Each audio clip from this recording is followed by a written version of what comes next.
நாங்கள் தேசிய முஸ்லீம் மறுமலர்ச்சி கட்சி மாநில தலைவர் சையத் முக்ரம் பேசுகிறேன். வருகிற 2026 சட்டமன்ற தேர்தலில் மாண்புமிகு தியாகத்தலைவி சின்னம்மா அவர்களுக்கு ஆதரவு கொடுத்துருக்கோம். இஸ்லாமியர்கள் சார்பாக ஆதரவு கொடுத்துருக்கோம். இப்போ நடைபெற இருக்கிற சட்டமன்ற தேர்தலில் அம்மா தலையில் ஆட்சி அமையணும்னு சொல்லிட்டு எங்கள் ஃபுல் ஆதரவும் கொடுத்துருக்கோம் ஐயா. இதில் என்னன்னு பார்த்தீங்கன்னா, தமிழ்நாட்டில் இப்போ இருக்கிற சட்ட ஒழுங்கு பிரச்சனை, வக்பு சொத்து நிறைய இடத்துல அபகரிச்சிருக்காங்க. அந்த பிரச்சனை சம்பந்தமாக நாங்கள் கோரிக்கை கொடுத்தோம். அதை நாங்கள் பார்த்து சரி செய்கிறோம்னு சொல்லியிருக்காங்க அம்மா. நன்றி, வணக்கம். தமிழ்நாட்டு மக்கள் அனைவருக்கும் வணக்கம். நான் டாக்டர் யமுனா தேவி, சிவகங்கை மாவட்டம் திருப்பத்தூர் தொகுதி மக்கள் சார்பாக நான் வந்திருக்கிறேன்.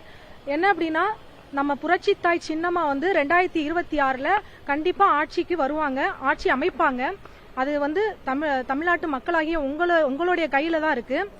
இப்போ ஒரு சின்ன இது சொல்லிடலாம். என்னன்னா, இப்ப திருப்பத்தூர் தொகுதியை பத்தி சொல்லிடலாம். சிவகங்கை மாவட்டம் திருப்பத்தூர் தொகுதியில திவ்யா பிரபு அப்படின்னு ஒரு ஒன்றிய செயலாளர் அதிமுக இருக்கிறாங்க. அவங்க என்ன செய்யறாங்க, எடப்பாடி பழனிசாமி கிட்ட போயிட்டு ஒரு வேட்பாளரா இது பண்றதுக்காக விருப்ப மனு கொடுக்க போறாங்க. கொடுத்துட்டு வந்துட்டு என்ன பேட்டி கொடுக்குறாங்க, அவங்களுடைய சேனல்லே வெளியிட்டு இருக்காங்க. என்ன வெளியிட்டு இருக்காங்க, சிவகங்கை மாவட்டம் திருப்பத்தூர் தொகுதியை மீட்டெடுத்து எடப்பாடி பழனிசாமி காலில் போய் போடுவாங்களாம். இது எங்க நடக்குது? இது என்ன ஆட்சி? இது ஒரு தலைமையா? எடப்பாடி காலில் போடுறதுக்கு தான் வேலுநாச்சியார், வீரமங்கை வேலுநாச்சியார் சிவகங்கை மண்ணை காப்பாத்தினாங்களா? திருப்பத்தூர் தொகுதி மக்கள் சார்பா நான் இதை வன்மையா திவ்யா பிரபு அதிமுக ஒன்றிய செயலாளர் அவர்கள் வன்மையா நான் கண்டிக்கிறேன். இன்னொன்னு பாத்தீங்கன்னா, திமுகல இருக்கிற பெரிய கருப்பன் அமைச்சர் எதுவுமே இது வரைக்கும் செய்யல, ஒண்ணுமே செய்யல. என்ன அப்படின்னா, அவர் ஆடலும் பாடலும் நடத்துறதுலயும் விளையாட்டு போட்டி நடத்துறதுலயும் இதுலதான் குறியா இருக்கிறாரு. ஆடலும் பாடலும் உதயநிதி பிறந்த நாளுக்கு எதற்கு நடத்தணும்?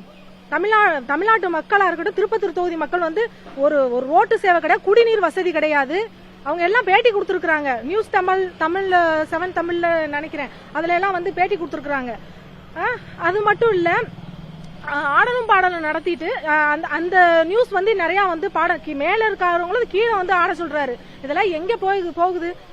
தமிழ்நாட்டு மக்கள் நம்மளுக்கு ஓட்டுரிமை அப்படின்றது நம்ம ஜனநாயக கடமை. அதை நம்ம சரியா நம்ம பயன்படுத்தணும். ஓட்டுரிமை அவ்வளவு சீக்கிரம் நம்மளுக்கு ஈஸியா கிடைக்கல, சரிங்களா? இப்போ என்னன்னா, ஓட்டுரிமை அப்ப சொத்துரிமை இருக்கவங்களும் அதிக வசதியானவங்களும் தான் ஓட்டுரிமை போடப்பட்டுச்சு. ஆனா நம்ம முன்னோர்கள் எல்லாருமே சுதந்திர போராட்ட தியாகிகள், பசும்பொன் தேவரையா எல்லாருமே, முத்துராமலிங்க தேவரையா எல்லாருமே எல்லாருமே இதை இந்த ஓட்டுரிமை ஏழை மக்களும் போடணும்னு சொல்லிட்டு கொண்டு வந்திருக்காங்க. எங்க வீட்லயே பாத்தீங்கன்னா, ரொம்ப அதிமுக எங்க அப்பா கிளை செயலாளர் இருந்திருக்காங்க. அது மட்டும் இல்லாம நாங்க எங்க 3 பேர் ஐயாமார்கள் கூட்டு குடும்பமா இருந்திருக்காங்க. அதுல 2 பேர் விடுதலைக்காக போராட்ட தியாகிகளா அவங்களுக்கு அர்ப்பணிச்சிருக்காங்க. ஒரு ஆள் விவசாயத்திற்காக அர்ப்பணிச்சிருக்காங்க. விவசாயத்துக்கு என்ன பண்றாங்க, நான் வன்மையா நான் கண்டிக்கிறேன். அதுக்கப்புறம் ஆடலும் பாடலும் அந்த நியூஸ் எல்லாம் வெளியில வந்த பிற்பாடு திருப்பி ஒரு கூட்டுறவு சார்பா ஒரு விழா நடத்துறாங்க. அதுலயும் போயிட்டு எங்களுக்கு ஆடலும் பாடல் நடத்தலன்னு சொல்லிட்டு பேசுறாரு. மக்களுக்கு என்ன செய்யணும்ன்றது நம்ம நோக்கமா இருக்கணும். அதுக்கு தான் நம்மள ஓட்டு போட்டு மக்கள் பிரதிநிதியா தேர்ந்தெடுக்கிறாங்க. அதை நீங்க சரியா செய்யணும். அது யாரு இனிமே வர்ற 2024 மக்கள் விழிப்புணர்வோட நம்மளுடைய சின்னம்மா வந்தாங்கன்னா சட்டம் ஒழுங்கு எல்லாமே சரியா இருக்கும். ஏன்னா 39 வருடம் எக்ஸ்பீரியன்ஸ் உங்களுக்கு. இப்ப ஜெயலலிதா அம்மா இவ்வளவு தூரம் நம்ம இந்த கட்சியை வளர்ந்துருக்குன்னா அதுக்கு முக்கிய காரணம் நம்ம புரட்சி தாய் சின்னம்மா தான். அது மட்டும் இல்லங்க, எடப்பாடி பழனிசாமி ஒரு பேட்டியில சொல்றாரு, இப்ப அதிமுக ஒரு ஒருங்கிணைக்கணும் அப்படின்னு சொல்லிட்டு ஒரு குழு அமைச்சிருக்காங்க இல்லையா? அந்த குழுவை பத்தி சொன்னதுக்கு என்ன சொல்றாங்க, அதிமுக அது ரோட்ல போறவங்களுக்கு எல்லாம் நாங்க பதில் சொல்லணும் அவசியம் இல்லை. யாரு ரோட்ல போறவங்க? ஒவ்வொருத்தரும் ஒவ்வொரு தொண்டனும் உயிரை கொடுத்து இந்த கட்சிக்காக உழைச்சிருக்கிறாங்க. அப்படி இருக்கும் பொழுது ஓட்டுரிமை கேட்பது எங்கள் உரிமை, பதில் சொல்வது உங்களின் கடமை. எடப்பாடி பழனிசாமிகளுக்கு ஒரு கண்டனத்தை நாங்க தெரிவிச்சுக்கிறோம். அது மட்டும் இல்லங்க, மருத்துவர்கள் இன்னைக்கு எவ்வளவு பெரிய மோசம். மருத்துவர்கள் சொமேட்டோல வேலை பார்க்குற அளவுக்கு ஆயிடுச்சு. நானும் ஒரு மருத்துவரா நான் இதை நான் பதிவு பண்றேன். ஆசிரியர் போராட்டம், அங்க போராட்டம், இந்த என்னென்ன போராட்டம். அப்படி இருந்து அந்த விடியாமூஞ்சி அரசு, இந்த திமுக அரசு வந்து நம்ம வந்து மக்கள் வந்து ஒழித்து கட்ட வேண்டும். அதுக்கு வந்து சின்னம்மா தலைமையிலான ஆட்சி வந்து கண்டிப்பா அமையணும். ஏன்னா எங்க போனாலும் இப்ப தெளிவா சொல்லி அனுப்பிச்சிட்டாங்க. சிவகங்கை மாவட்டம் திருப்பத்தூர் தொகுதி மக்கள் வந்து நீங்க போங்க சின்னம்மாவை பாருங்கன்னு சொல்லி என்கிட்டயே சொல்லி அனுப்பியிருக்கிறாங்க.